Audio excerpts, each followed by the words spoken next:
that should be okay. Yeah. Okay, so we're good? Yeah. So start talking about what independence meant and how that unfolded and how it affected you personally. Well, we were all aware that independence was going to happen because, after all, Tanganyika, after the First World War, was with the League of Nations when it was taken away from Germany and given to Britain, but as a trust territory, not, of course, as a colony, which was very different. So that as a trust territory, the aim was going to be that it would get independence. Of course, most people assumed that this would be far, far in the future. But because of the way that Tanganyika went, and because of how Nyerere was, it all happened much earlier. And also, Tanganyika was, for instance, so very different from Kenya. It didn't have the settler problems, and so there was not the Mau Mau. There were not problems between tribes, and Nyerere, one has to say, one of his great things was that by fostering the use of Swahili, this was a great, it brought the country together. There was never a radio station for the Chagas, as there could well have been. In Kenya, the Kikuyu and the Luos have their own radio stations, which, of course, if you are having some friction, is a very good way of building everybody up, as it happened in Rwanda. And the different, and of course in Tanganyika, there was a difference between different parts of the country. Kilimanjaro, with the Chaga, perhaps I'm biased because of living there and liking the people, but being aware of their intelligence, how much of this partly was because of living in a better climate and being healthier. I think back to my father, who was very aware that many of the problems came from people's ill health and malnutrition. And when people are healthier, it's obviously easier for them if they go to school to be educated. And the earliest oddly enough, the earliest good school for boys was in Tabora. And then there were the different mission schools. And when I came to teach in 1957, there weren't many girls' schools. There was Tabora Girls' School, which again, like the boys' school, was the top one. And then there was Machame, which was moving up. And then there was Mwanza and other schools as well. I think also it was helped in Tanganyika by the fact that because there were few settlers, few British settlers, there was not the same agitation by them as, for instance, there was in Kenya. The Greeks were less interested in politics. They were more interested in making money, I would say, out of their sisal or coffee estates. And the other, for instance, the Afrikaners who were there, they weren't involved in politics at all. And also, although there was obviously some sort of a colour bar in a sense, it wasn't an official one to the same extent, I would say, as there was in Kenya. Although I was aware of it, for instance, in the 1950s at the Moshi Kindergarten, I think I was telling you, when there was a district officer whose wife was, I think, from the West Indies, and so their little boy or girl was not quite white, and there was certain problems over him or her going to the kindergarten. And of course the schools were all, the primary school in Moshi was for white children, and that were the hospitals. There was the European hospital, and then there was the African hospital, and it was only later that one became Kibo. The European hospital became Kibo Hospital until it was closed, and that was for people who could pay, and obviously more of those were Europeans. And so I won't go into all the politics, but with Nyerere and the TANU, the Tanganyika African Native Union, there was the agitation, and so it was decided that independence should be granted, and this was done in December 1961. And we were personally all very happy about it, and I can still remember that evening. We'd gone to dinner with Gilead Shangali, who was one of the sons of Chief Abdul Shangali up at Machame, and there were several other people, including Danish friends. And afterwards we went down to Moshi, and we were outside the Boma when the Tanganyika flag was raised. It was a bit cloudy, and so nobody could see the fireworks which were meant to have been set off from Uhuru, the top of the mountain, because the highest peak on the mountain, the name was changed from Kaiser Wilhelm Spitz to Uhuru Peak, which was as it should have been, of course. And so initially, life didn't seem to change. It was gradually that different things happened. For instance, when we heard that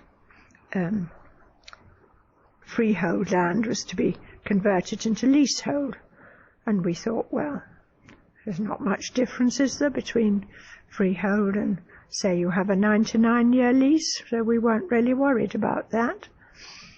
And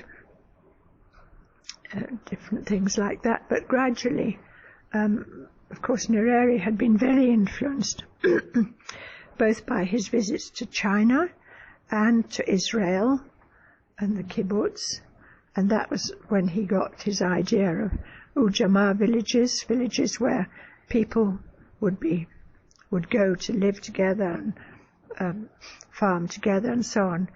But of course not everybody wanted to do this. They didn't want to give up their little houses, and in quite a few cases they were actually forced, even at gunpoint, and some people even hurt or worse. And I can still remember a Norwegian friend who went back to Norway. He'd been teaching at school, and he wrote to the government and said he didn't think it was right that Norway was giving money to Tanzania when people were being forced into these Ujamaa villages. And he was told that obviously he'd stayed there too long and he'd become infected by colonialism, because the Scandinavians were very in favour of all these different things, of all this. But Ujamaa was obviously not going to work very well on Kilimanjaro among the Wachaga, who I think are all basically little capitalists at heart. And also because a lot of the Chagas were more educated, and they did not get on too well with Nyerere. I mean, for instance, Nsilo Swai was then sent off as the Tanzania representative of the United Nations to get him out of the way, and others in the same way. And then gradually other things changed. There was the nationalization of houses in towns, and this affected the Asians very considerably.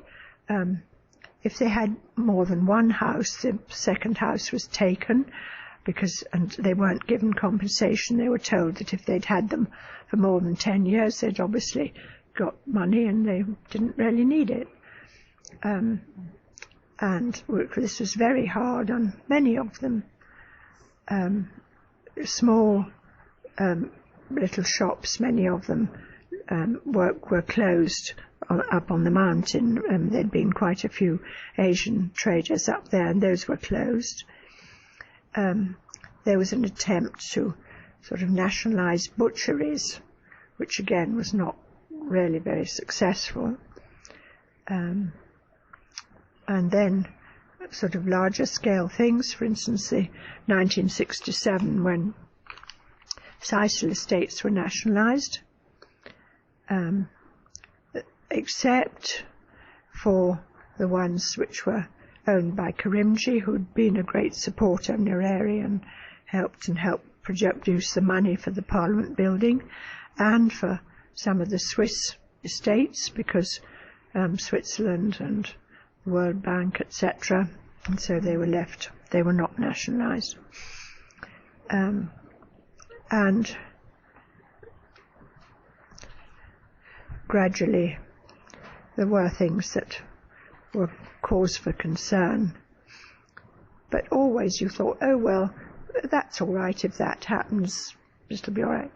And for instance, reading through some of these letters and reading things, I thought, well, how didn't one really click and see what was going to be happening or what was being planned? I mean, there were even suggestions, I think it was 1971, that they thought, the Minister of Lands thought perhaps they would take over some of the arable land from us, the arable land for Ujamaa villages, but this wasn't actually done in the end. But then 1972, Nyerere was over at West Kilimanjaro, and well, I haven't got the quote in front of me, but it was really perfectly obvious what was going to happen, but again, one closed one's eyes, and so it was a huge shock when in October 1973 all the coffee estates on Kilimanjaro were nationalised. But it was only on Kilimanjaro that these coffee estates were nationalised, not in Arusha, nor in Mbeya in the southern thing. And one always felt, what had we done wrong so that this happened?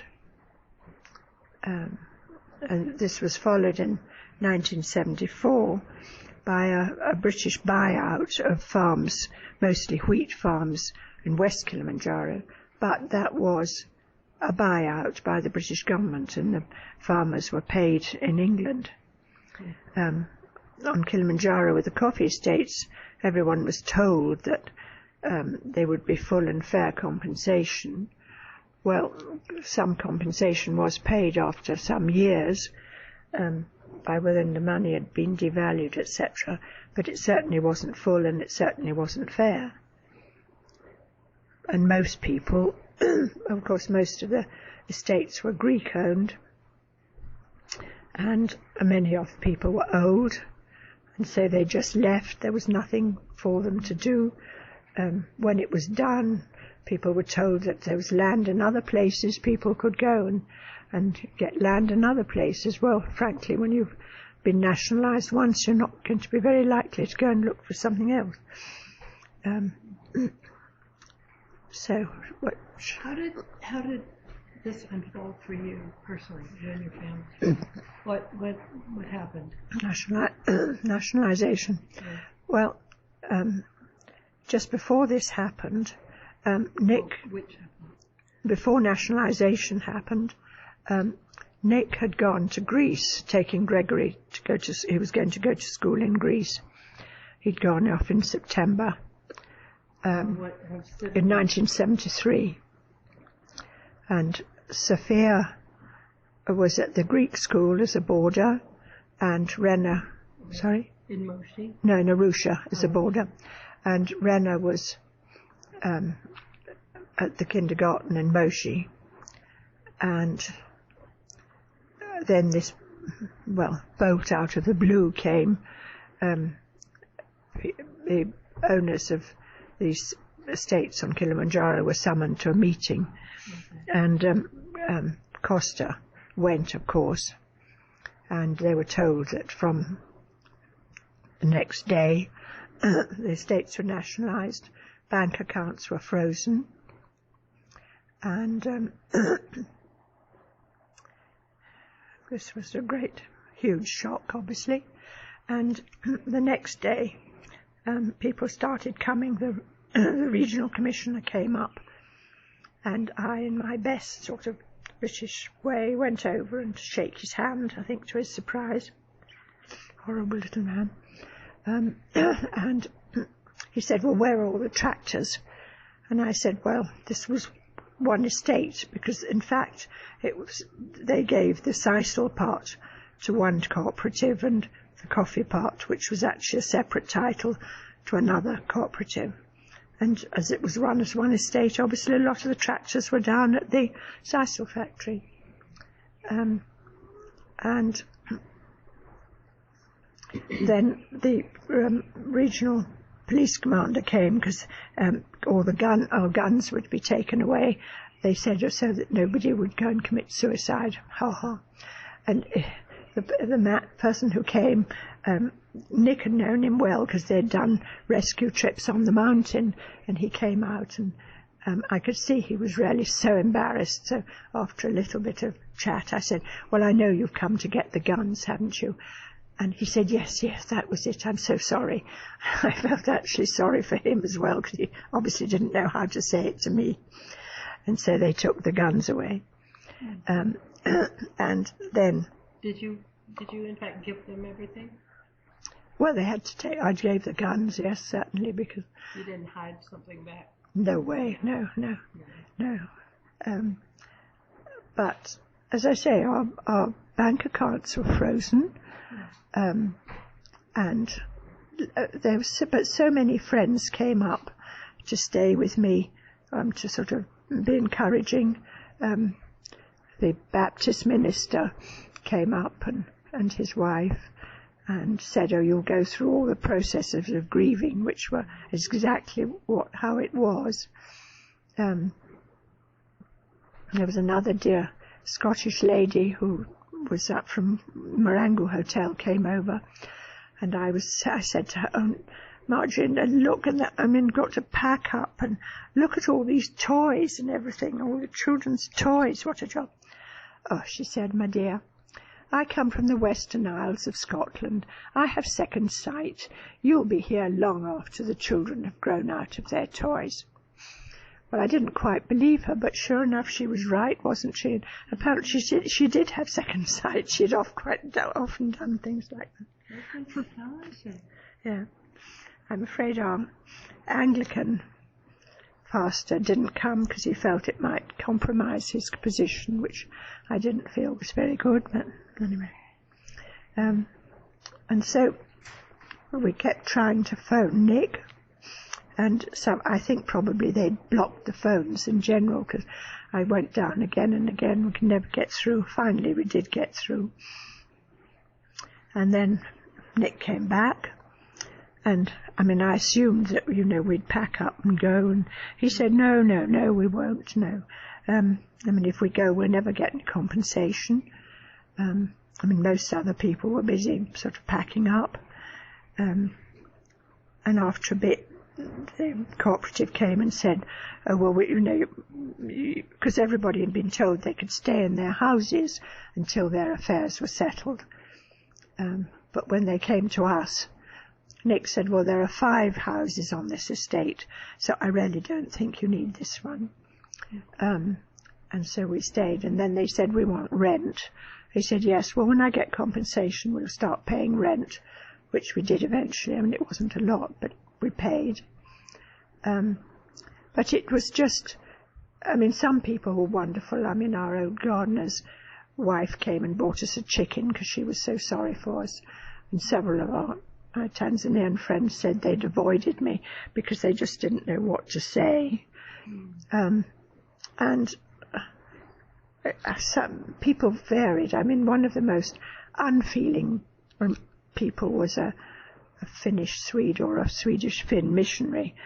And when they were interested at that time in possibly taking over the Greek church, and I was saying something, and he said, "Well, you've had the estate a long time, how many years, haven't you?" So, and I thought, and if somebody came to take over your house in Sweden, what would you say? Would you be quite happy about it? Most extraordinary. Anyhow, most people weren't like that. And so, as I say, Nick came back, and at Christmas that year,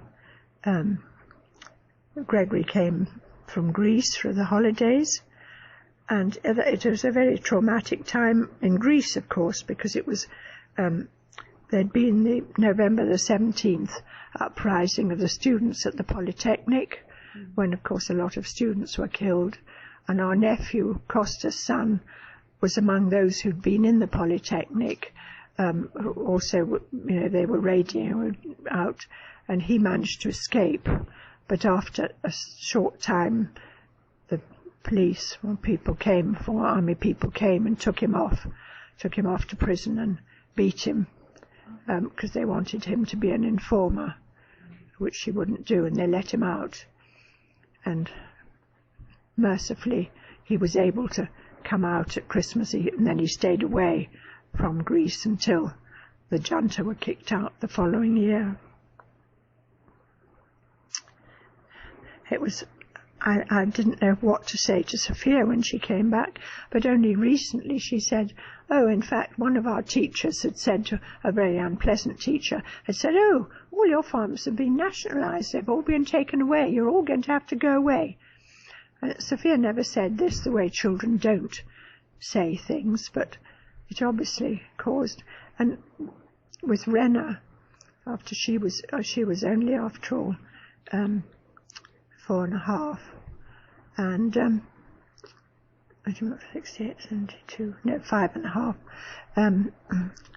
One sort of tried to pretend that there was nothing very much happening, but years and years later, she'd been on a healing weekend, a church one, and finally the counsellor said, "When you were very small, did you lose something that you were very fond of?" And this all came out about having, knowing that their house was going to be taken away and everything. Quite incredible. But there must have been such a feeling. I mean, even our dog left the house for several weeks, went up to a neighbour's. It was difficult. And I got so that every time I heard another Land Rover coming up, I found I started trembling. It sounds so stupid, but it was, you had something and then lose it. And there was no violence. There was not violence. It was not like Zimbabwe. But you lost something, and you didn't know. And as I say, I didn't know what would happen. And then Nick thought, well, we've got to do something. And he went to the Rooshlaus, the Dutch company. He'd grown seed beans for quite a few years, and talked to them. And they agreed to put up all the finance for new tractors and money for current use, provided Nick found land to farm. And he found, near Kilimanjaro Airport, land that he could rent and grow beans on. So in the spring of 1974, he grew seed beans. And they weren't very successful that year. We suddenly had rain in July, and I remember the one night, and the next morning Nick said, "Well, that's £10,000 gone." And anyhow, that's because of the rain, and it was when the beans were drying, and so yeah. But we managed to live, with the beans for quite some years, and Klaus was incredibly honourable and helpful with us. And at the end, in 1974, at the end of Gregory's first year, he came back from Greece and said, I don't want to go back to that school, which suited us. I hadn't been very happy ever with him there, really, but I'd felt he should go because I never wanted Nick to feel, oh, if only. But by then, of course, we hadn't got the money to pay those fees. And so he then went to the international school in Moshi, and of course later on Sophia, and then later Brenna went there as well. And that was, the international school was... Yes, that had started. But it was just through high school, wasn't it? Well, it was also primary, but of course our children didn't go there as primary. It went up to the international baccalaureate. I mean, it was gradually growing as our children were growing, yeah. So we were very fortunate because, again, if we hadn't had a good school, we would have had to leave. I mean, there was no question, yeah. And you said that the whole Greek community left. Well, from Moshi, yes. We had... Everyone lost their land. Everyone lost, yeah. And there was a meeting, but we had the whole community came to decide, because there was the Greek Orthodox Church and there was a club with its tennis court, and the Hellenic Society? Yeah, because each town had its own society. Arusha had its one, Moshi had its, Tanga had it, and so on. It had run its own business, so to speak. And over the church, because obviously if there were no Greeks there who would look after it, etc., they asked the bishop in Nairobi, and he said no, they weren't prepared to pay for it to be looked after. And so they looked around, and the Baptists were interested, and so they bought the church plus the clubhouse and where the tennis court was. And then the money was all kept and then sent to be used for scholarships for Greek children at the Greek school, or in Moshi, Greek children at the international school in Moshi, until the money finished. And yeah, which was a very fair thing to do. So, did your children benefit from that fund? Were they able to? Yeah, Rena did actually in the end, yes, but she had some at the end. And you mentioned they created a pension. Well, this is much later, yes, No, this is very recently, yeah. Oh, okay. Yes, no. I mean, it's unfortunate actually. That money should all have been divided up in a way among the older people who had to leave, rather than that. But no. And so, what happened to Costas and Dimitri? Well, of course, Dimitri had already left. Oh. Yes, long ago, and Costa, left. He stayed for a short time, and then he went and he actually worked for a time in Greece, and then he got a job as manager of a very large sisal estate, Kibwezi in Kenya, and with Brook Bond, and he did a wonderful job there, increased their production, and in fact, well, that's now, but when he died, his sort of direct boss wrote the most wonderful letter to my sister-in-law, about him. Did he stay and die in Kenya, or did he go back to Greece? Also? Sorry? Did he stay in Kenya? Or no, they went back to Greece. Yes, no, he retired. Yes, no, because it was when things were getting, well, he was getting older as well, yeah. So, yes, but they had a lovely, they have still in the family a lovely place in Crete. Oh. Yeah, gorgeous, yeah. How did you, I just don't quite understand how you're able to stay in your house. You just... Well, because Nick said, he said, you've got lots of houses here. You don't need this one. So they did agree. Because they were down at the Sisal, there was the manager's house and the sort of assistant manager. There was the house that Costa had lived in, but that of course is young. But there was also another house the people who originally had our estate, that one. So, yeah. You just said they didn't ever give you a 24-hour ultimatum? No, they didn't. No. No. That's astonishing. Yeah. And so you were able to stay? We stayed. I mean, you never knew. There was always the uncertainty. Yeah. You know, would they chuck it? Because, you know, there'd be rumours about this and that. And, I mean, I didn't. And they took over they'd been a part of the garden who had been growing strawberries, and they kind of moved in onto that. And also everything had been very open. But, you know, when this happened, for instance, the tangerines, the next year they all came in and said, oh, well, it's, you know, ours now. And so, yeah, we planted a sort of hedge round.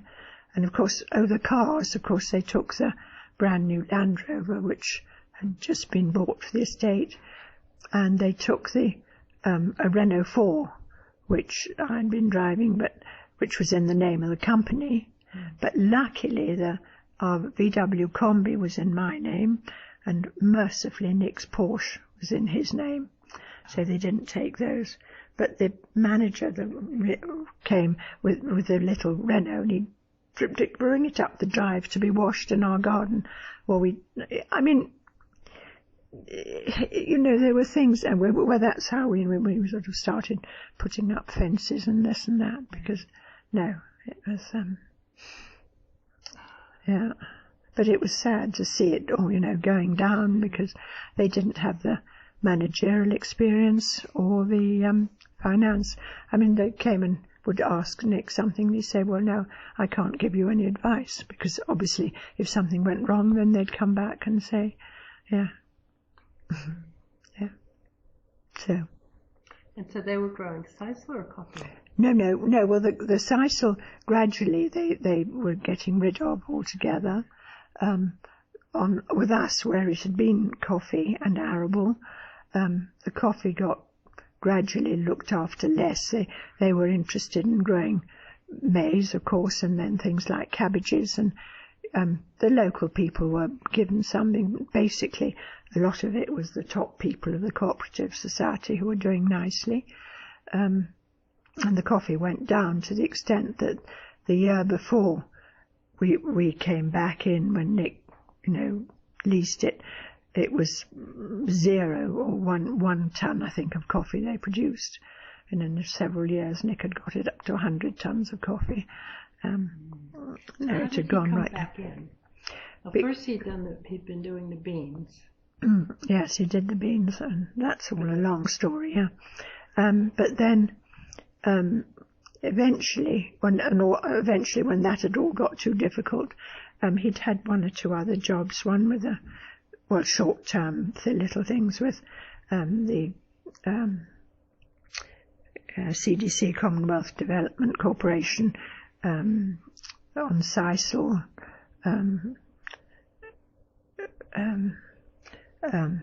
What you call it?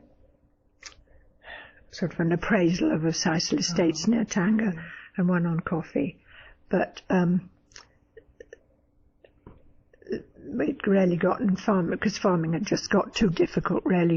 You know, you couldn't get diesel, you couldn't get spares, you couldn't get this and that and the other thing. But then in about 1995, the government realised that apart from about 1 of these coffee estates, they were all being so badly run, and there was just no profit, that they wanted investors to come in. And what they reckoned would happen is, you know, on a shareholding basis. Well, Nick thought, you know, come in like that, you put money in, and when everything's going well, they can turn round and say, right, bye-bye. So he said no, he'd lease. And he was actually the first person to do it. And I think has probably paid more than we ever should have done for that. But and so that's when we leased. But of course, it was not the whole estate. It was only the one that had been given to the nearest cooperative society.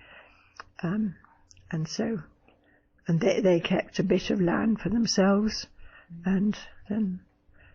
So how many acres did he lease? So, well, it was close on nearly 400 acres, but then they have since taken other bits of it off, and yes, for this and that. a bit. Well, I don't know, it's about 370 or something a bit, but and then they wanted more for something else, but no. So Anyway. you've been leasing it ever since, and that's what is still going on. It's still going on, and you pay this vast sum of money. Yes, yeah. Right. Yeah. And Greg is. And quite, because he's done it. Yeah. I mean, there've been other. Yes, things. But as I say, if we're not going to go right on to all that, maybe it's sort of interesting. So you know the back. Yeah. Right. Yes. Why? So that's Gregory's operation. So he's doing it, but no, I mean, it's just very difficult. You're paying this very big rent, and well, it's just not easy. And coffee, with prices went up and down, and everything costs more. The inputs, and there are several big companies who've taken over, come in, invested in some of the other, and put several of the other old estates together, and they say that you really don't make money. They say, and so. Well, and Nick doesn't believe this. Smaller grower, in particular. And on the mountain, so many of the Chagas, they just taking out their coffee trees. Oh, really? Oh yes, because they reckon you don't make money. But on the terms of the lease, we're meant to be planting so much coffee, and it was supposed to be increasing every year. And you actually initially you paid more for the coffee land than for the arable land. So it suited them to have more coffee. What's the difference between arable and coffee? Well, the arable is where you're growing maize or, sort of cash crops, yes, that are year to year. Right. And the coffee, after all, is a more permanent sort of crop, yeah. Yes. Yeah. Amazing. So that might be a good place. We'll have to think about it. Yeah, sort of where you stopped coming in, yeah. Yeah. Do you want to go back to those early years of marriage and talk about what your life was like on a daily basis, and then socially and. Yes. Shall we just stop it for a bit? Sure. Yes. Yeah. Very good.